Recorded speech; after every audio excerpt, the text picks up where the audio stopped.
Assalamualaikum warahmatullahi wabarakatuh. Apa kabarmu, wahai ekonom muda? Berjumpa lagi dalam mata kuliah Ekonomi Mikro Islam dengan tema Teori Produksi Islami. Pada kesempatan ini, saya akan membahas tentang produksi secara mendalam. Produksi merupakan kegiatan menambah nilai guna suatu barang atau jasa untuk keperluan orang banyak. Aktivitas produksi sering bersandingan dengan aktivitas konsumsi maupun distribusi. Dalam kegiatan menambah nilai guna barang atau jasa dikenal 5 jenis kegunaan, yaitu pertama, guna bentuk. Kegiatan pada guna bentuk ini yaitu melakukan proses produksi. Kegiatannya ialah mengubah bentuk suatu barang sehingga barang tersebut mempunyai nilai ekonomis. Contohnya kayu yang diubah menjadi mebel. Kedua yaitu guna jasa. Kegiatan produksi yang memberikan pelayanan jasa, seperti contohnya tukang becak ataupun pangkas rambut. Yang kedua guna tempat. Kegiatan produksi yang memanfaatkan tempat-tempat di mana suatu barang memiliki nilai ekonomis. Contoh pengangkutan pasir dari tempat yang pasirnya melimpah ke tempat di mana orang membutuhkan pasir tersebut. Keempat yaitu guna waktu. Kegiatan produksi yang memanfaatkan waktu tertentu. Contoh, pembelian beras yang dilakukan oleh Bulog pada saat musim panen dan dijual kembali pada saat masyarakat membutuhkan. Terakhir yaitu guna milik. Kegiatan produksi yang memanfaatkan modal yang dimiliki untuk dikelola oleh orang lain dan hasilnya dibagi berdasarkan atas keuntungan yang didapatkan.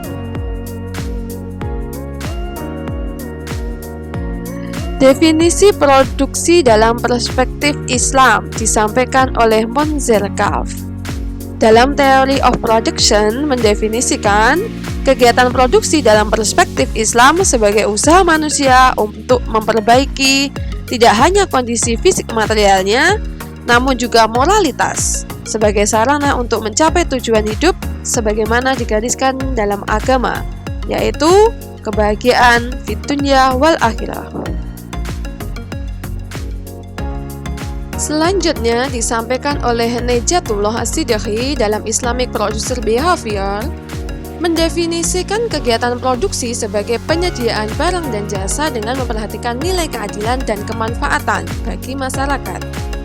Dalam pandangannya, sepanjang produsen telah bertindak adil dan membawa kebajikan bagi masyarakat, maka ia telah bertindak secara Islami.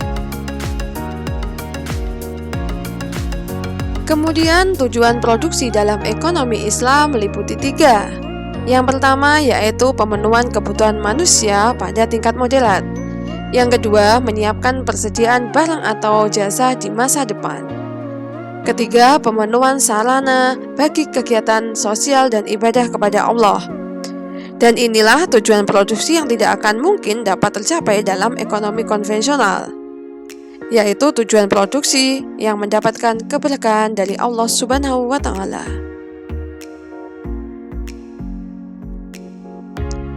Adapun perilaku produsen yang pertama yaitu produksi menggunakan satu variabel. Maksudnya, berlaku hukum pertambahan hasil yang semakin berkurang, the law of diminishing return, yaitu jika variabel ditambah terus, maka output makin lama akan semakin turun secara rata-rata dan secara total. Produksi yang dilakukan dengan menggunakan salah satu variabel tetap, seperti variabel modal maupun tanah, modal sebagai variabel dan tanahnya tetap. Kedua, produksi menggunakan dua variabel. Maksudnya, produksi dengan menggunakan dua variabel adalah terdapat kombinasi antara dua faktor produksi untuk menghasilkan output yang sama. Hasil produksi sama dalam teori ini ditunjukkan oleh satu kurva yang disebut dengan isoquant, sedangkan biaya yang sama ditunjukkan dalam kurva yang disebut dengan isocos.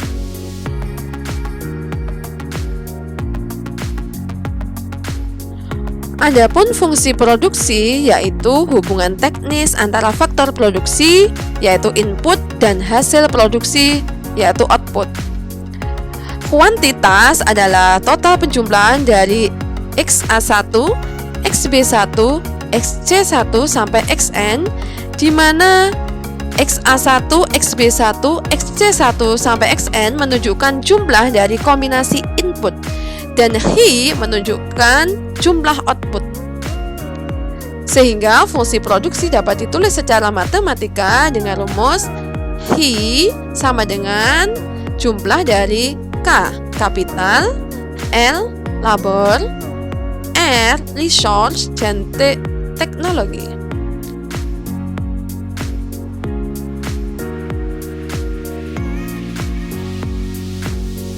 Dalam teori ekonomi diambil pula satu asumsi dasar mengenai sifat dari fungsi produksi, yaitu fungsi produksi dari semua produksi di mana semua produsen dianggap tunduk pada suatu hukum yang disebut the law of diminishing return. Hukum ini mengatakan bahwa bila satu macam input ditambah penggunaannya, sedang input-input lain tetap, maka tambahan output yang dihasilkan dari setiap tambahan satu unit input yang ditambahkan tadi mula-mula akan mengalami kenaikan. Tetapi kemudian setelah mencapai suatu titik tertentu akan semakin menurun seiring pertambahan input. Jadi, bisa jadi dikatakan pertambahan input belum tentu menjadikan output yang semakin terus bertambah, akan tetapi output akan mengalami sebuah penurunan.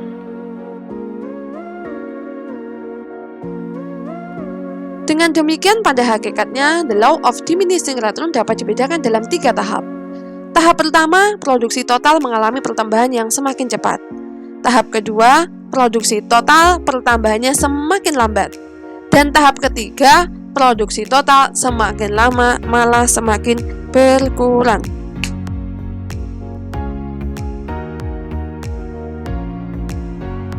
Berikut adalah contoh perhitungan tabel pada tahap pertama, tahap kedua, dan tahap ketiga. Perhatikan baik-baik cara perhitungan dari marginal produksi dan average produksi. Berikut dicontohkan adanya 2 faktor produksi, yaitu tanah dan juga tenaga kerja. Dengan output atau total produksi masing-masing tertera sesuai pada tabel. Satu tanah dengan satu tenaga kerja menghasilkan total produksi 150 sampai ke bawah. Tolong perhatikan baik-baik sesuai garis dan urutannya. Di sini kita disuruh menghitung yang namanya produksi marginal dan juga produksi rata-rata. Menghitung produksi marginal didapat dari delta total produksi dibagi delta tenaga kerja, karena faktor tanah dianggap tetap. Saya ulang, menghitung marginal produksi atau produksi marginal didapat dari selisih produksi total. Misal sebelumnya 150 adalah 0 ke 150 selisihnya 150. 0 ke 1 pada tenaga kerja adalah 1. Jadi selisih dari total produksi 150 dibagi 1, hasilnya marginal produksinya adalah 150. Sampai pada marginal produksi berikutnya.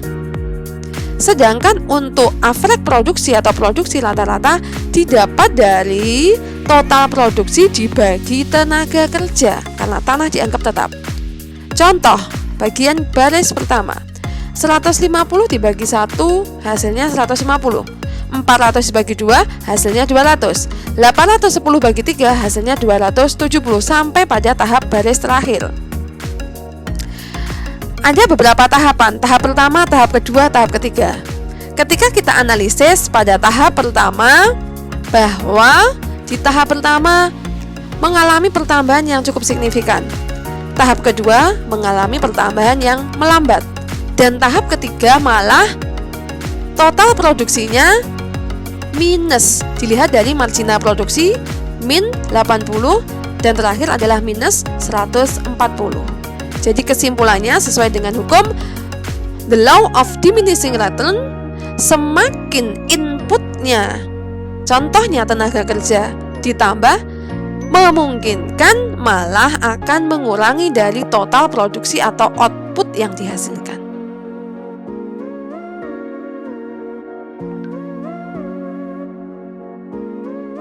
Nah, jika belum paham bisa membaca penjelasan dari saya yang saya catat di bawah tabel.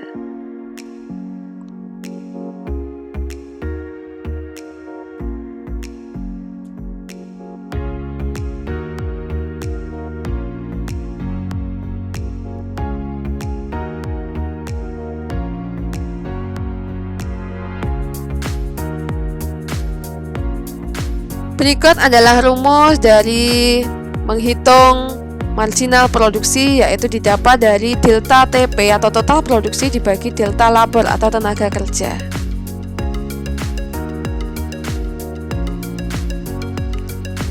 Seperti yang saya jelaskan, jika kurang jelas bisa membaca contoh perhitungan dari marginal produksi.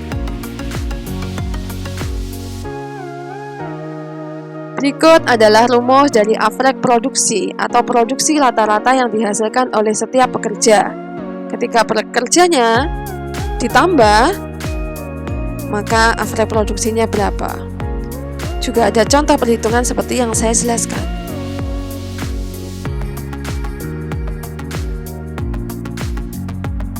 Kemudian saya akan menjelaskan tentang isoquant atau hasil sama, yaitu kurva yang menggambarkan kombinasi dua macam input faktor produksi untuk menghasilkan output atau produksi yang sama jumlahnya. Langsung menuju contoh. Berikut adalah gabungan tenaga kerja dan modal untuk menghasilkan output. Ingat, isoquant adalah kuantiti atau output yang dihasilkan. Menghasilkan 1000 unit produksi. Gabungan A dari 1 tenaga kerja dan 6 modal, B 2 tenaga kerja dan 3 modal, C dari 3 tenaga kerja dan 2 modal, dan D dari 6 tenaga kerja dan 1 modal. Nah, dari hasil tabel tadi, atau kita gambarkan tabel tadi ya, perusahaan ingin memproduksi 1000 unit barang dengan menggunakan tingkat tertentu, yaitu dengan menggabungkan antara A, B, C, D. Dari gabungan tabel tadi kita buat grafiknya, yaitu grafik gambar isoquant.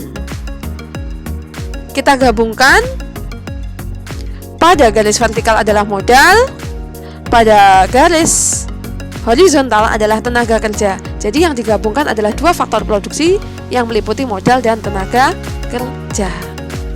Sehingga dapat ditarik satu garis isoquant ABCD.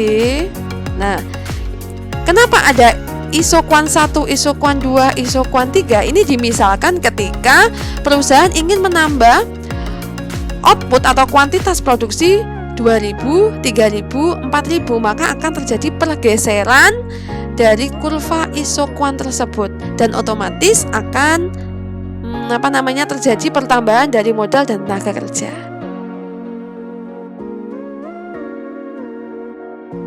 Berikut adalah penjelasan. Jika memungkinkan penjelasan dari saya tadi kurang, sudah saya catatkan untuk dibaca.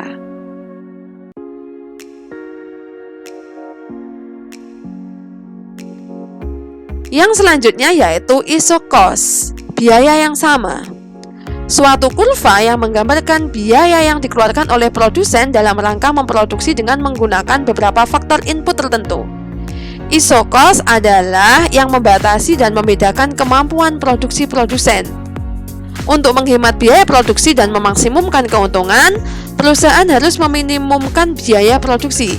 Sehingga untuk membuat analisis mengenai peminimuman biaya produksi, perlulah dibuat garis yang disebut dengan garis biaya sama atau isocost. Kurva isocost berslop negatif, yaitu penambahan setiap 1 unit input akan menyebabkan penurunan pemakaian input lain. Sebaliknya, bila input lain dikurangi, maka akan menyebabkan input yang satunya akan bertambah. Isu cost dapat juga bersifat positif karena bila produsen menambah input yang satu, maka input lainnya juga bertambah. Sebaliknya, bila yang satu dikurangi, maka lainnya juga berkurang, yang diikuti oleh berkurangnya produksi. Berikut adalah kurva dari isu cost, di mana tadi dijelaskan penambahan satu faktor produksi akan mempengaruhi faktor produksi yang lain.